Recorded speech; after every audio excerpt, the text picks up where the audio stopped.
നമസ്കാരം. മീഡിയ കമ്പാനിയുടെ വളരെ പ്രാധാന്യമറിയിക്കുന്ന ഡെയിലി അപ്ഡേറ്റിലേക്ക് സ്വാഗതം. എല്ലാവരും ശ്രദ്ധിച്ചിരിക്കേണ്ട പ്രധാനപ്പെട്ട കുറച്ച് അറിയിപ്പുകൾ വീഡിയോ വഴി ഷെയർ ചെയ്യുന്നു. ഏറ്റവും ആദ്യത്തെ പ്രധാന അറിയിപ്പ്, ഏപ്രിൽ മാസം ഇനി ക്ഷേമ പെൻഷൻ ഉണ്ടോ?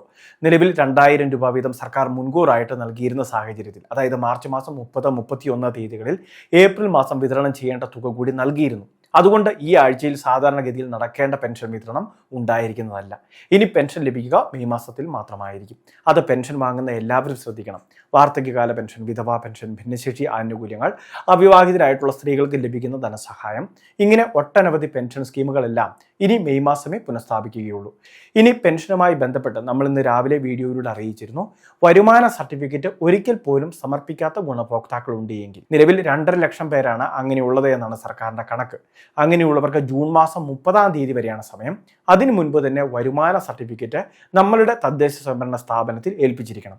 ആധാറിന്റെ കോപ്പി കൂടി ചേർത്ത് വേണം ഇത് ഏൽപ്പിക്കുന്നതിന്. ജൂൺ മാസം 30 കഴിഞ്ഞാൽ പിന്നീട് നമുക്ക് പെൻഷൻ ലഭിക്കുന്നതല്ല. അത് പ്രത്യേകം ശ്രദ്ധിക്കണം. എന്നാൽ വരുമാന സർട്ടിഫിക്കറ്റ് നാളിതുവരെ ഒരിക്കൽ പോലും സമർപ്പിച്ചിട്ടില്ലാത്തവർ മാത്രം ഇത് ഏൽപ്പിച്ചാൽ മതി. കോമൺ ആയിട്ട്, അതായത് 63 ലക്ഷം പേരും വരുമാന സർട്ടിഫിക്കറ്റ് സമർപ്പിക്കേണ്ട സാഹചര്യം ഇപ്പോൾ ഇല്ല. രണ്ടാമത്തെ മറ്റൊരു പ്രധാനപ്പെട്ട അറിയിപ്പ്, റേഷൻ വിതരണം സംസ്ഥാനത്ത് നടന്നുകൊണ്ടിരിക്കുകയാണ്.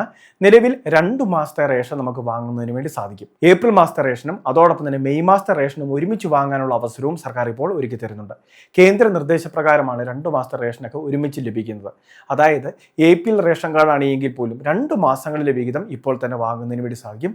ഇനി അതല്ല, നമുക്ക് 2 മാസങ്ങളിലായിട്ട് മതിയെങ്കിൽ ഈ മാസത്തെ വിഹിതം ഇപ്പോൾ വാങ്ങാം. അതിനുശേഷം അടുത്ത മാസം ബാക്കി വിഹിതം വാങ്ങിയാലും മതിയാകും. ആ രീതിയിൽ നമുക്ക് ഓപ്ഷൻ ഉണ്ട്. അപ്പോൾ ഏറ്റവും അനുയോജ്യമായത് നമ്മൾ തിരഞ്ഞെടുക്കേണ്ടതാണ്. ഇനി സപ്ലൈകോ വഴി വിവിധ സബ്സിഡി ഉൽപ്പന്നങ്ങൾ കൂടി വാങ്ങുന്ന കാര്യം കാർഡുടമകൾ ശ്രദ്ധിക്കേണ്ടതാണ്. നമുക്ക് പഞ്ചസാര, വെളിച്ചെണ്ണ, അതോടൊപ്പം തന്നെ ഉഴുന്ന്, മറ്റ് ധാന്യങ്ങൾ, ഇവയെല്ലാം തന്നെ സബ്സിഡി നിരക്കിലാണ് നമുക്കിവിടെ ലഭിക്കുന്നത്.